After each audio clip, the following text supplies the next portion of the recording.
Salve, saudara-saudariku yang terkasih. Mengapa gereja membaptis bayi? Gereja Katolik telah membaptis bayi sejak Kristus memerintahkan para rasulnya untuk membaptis semua orang dalam nama Bapa dan Putra dan Roh Kudus. Lihat Matius bab 28 ayat 18-20. Hal ini selalu menjadi praktek gereja-gereja ortodoks dan juga banyak denominasi Protestan. Orang tua membawa bayinya ke air pembaptisan dengan menyatakan kepercayaannya kepada Kristus atas nama anak tersebut dan berjanji untuk membesarkannya dalam iman. Bagi orang dewasa yang akan dibaptis, gereja juga mewajibkan mereka untuk mengakui iman mereka kepada Kristus. Karena baptisan memberikan anugerah keselamatan, semakin dini seseorang dibaptis, semakin baik. Jadi, dalam baptisan bayi, meskipun anak tersebut masih terlalu muda untuk memiliki iman, orang tua memperluas iman mereka demi kepentingan anak tersebut. Atas dasar apa gereja percaya bahwa iman seseorang bisa efektif bagi orang lain?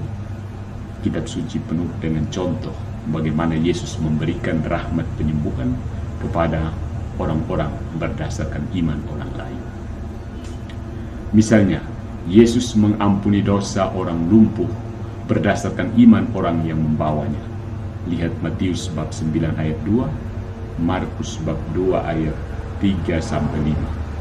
Yesus menyembuhkan hamba perwira berdasarkan iman perwira. Matius bab 8 ayat 5-13. Yesus mengusir roh najis anak berdasarkan iman ayahnya. Markus bab 9 ayat 22-25. Kita juga bisa mencatat bahwa dalam perjanjian lama, Tuhan mengampuni nyawa anak sulung selama Paskah berdasarkan iman orang tuanya. Lihat Keluaran bab 12 ayat 24-28. Dengan melihat contoh-contoh ini, kita harus bertanya pada diri kita sendiri. Jika Tuhan berkenan memberikan penyembuhan rohani dan jasmani bagi anak-anak berdasarkan iman orang tuanya, terlebih lagi Dia akan memberikan rahmat baptisan kepada anak-anak berdasarkan iman orang tuanya. Nah, pertanyaannya adalah mengapa seorang bayi perlu dibaptis? Mengapa anak-anak membutuhkan anugerah baptisan untuk keselamatan? Karena mereka mewarisi dosa asal sejak pembuahan. Pemazmur meratap, "Sesungguhnya aku dilahirkan dalam keadaan bersalah, dan dalam dosa ibuku mengandung aku." Mazmur 51 ayat 7. Kitab Ayub menyatakan, manusia yang lahir dari perempuan berumur pendek dan penuh kesusahan. Siapa yang dapat mengeluarkan sesuatu yang tahir dari yang najis? Tidak ada satupun. Ayub bab 14 ayat 1 dan 4. Rasul Paulus memberitahu kita bahwa dosa masuk ke dalam dunia melalui satu orang dan kematian melalui dosa. Roma bab 5 ayat 12. Beliau tidak mengatakan bahwa dosa ini baru terwujud ketika seseorang sudah mencapai usia berakal. Sebaliknya, tulis Santo Paulus, sebelum pembaptisan, kami pada dasarnya adalah anak-anak yang harus dimurkai, sama seperti orang-orang lain. Efesus bab 2 ayat 3. Karena bayi dilahirkan dengan dosa asal, maka mereka memerlukan baptisan untuk mentahirkan mereka, supaya mereka dapat menjadi anak angkat Tuhan dan menerima kasih karunia Roh Kudus. Yesus berkata bahwa kerajaan Allah juga milik anak-anak.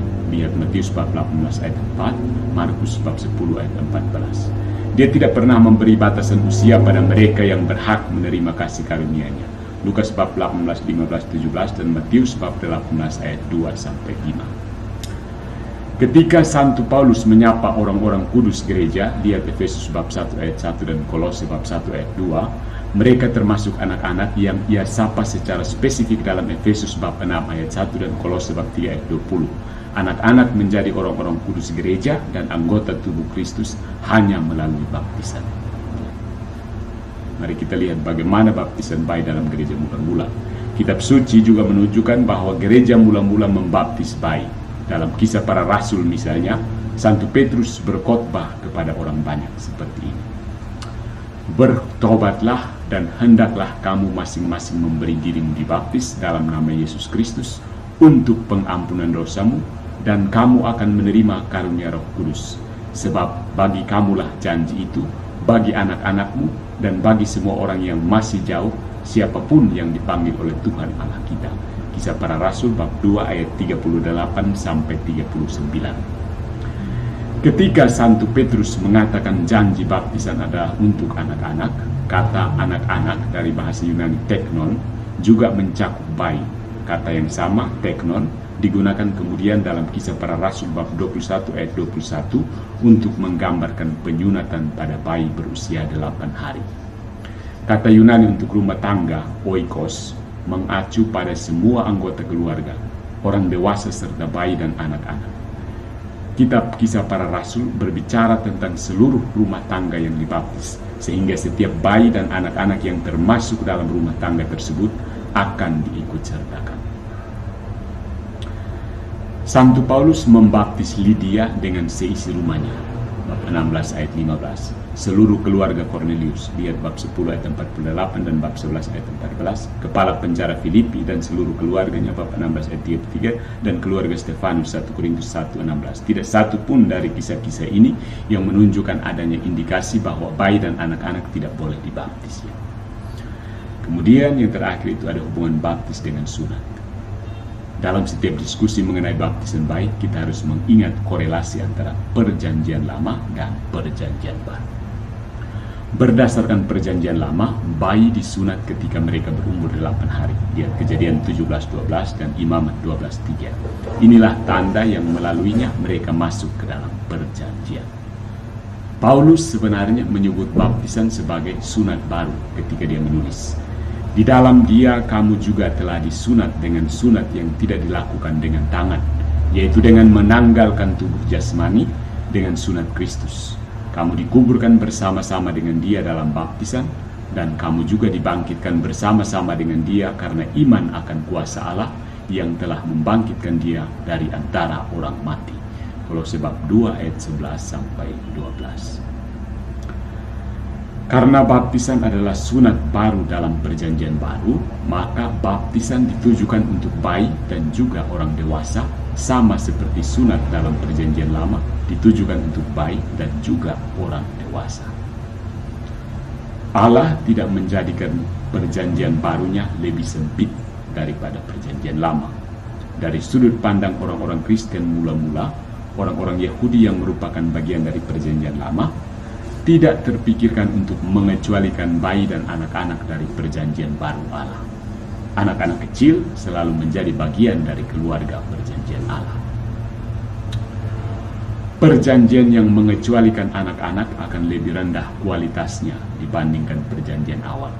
Pada kenyataannya, kasih karunia Yesus Kristus dan Perjanjian Baru melampaui kasih karunia Perjanjian Lama.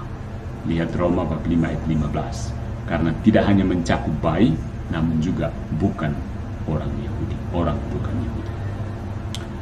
Allah terus memperluas rahmat perjanjiannya dari generasi ke generasi, tidak hanya kepada orang dewasa, tetapi juga kepada anak-anak melalui gereja yang mempersembahkan sakramen pembaptisannya. Demikianlah dasar dari pembaptisan bayi.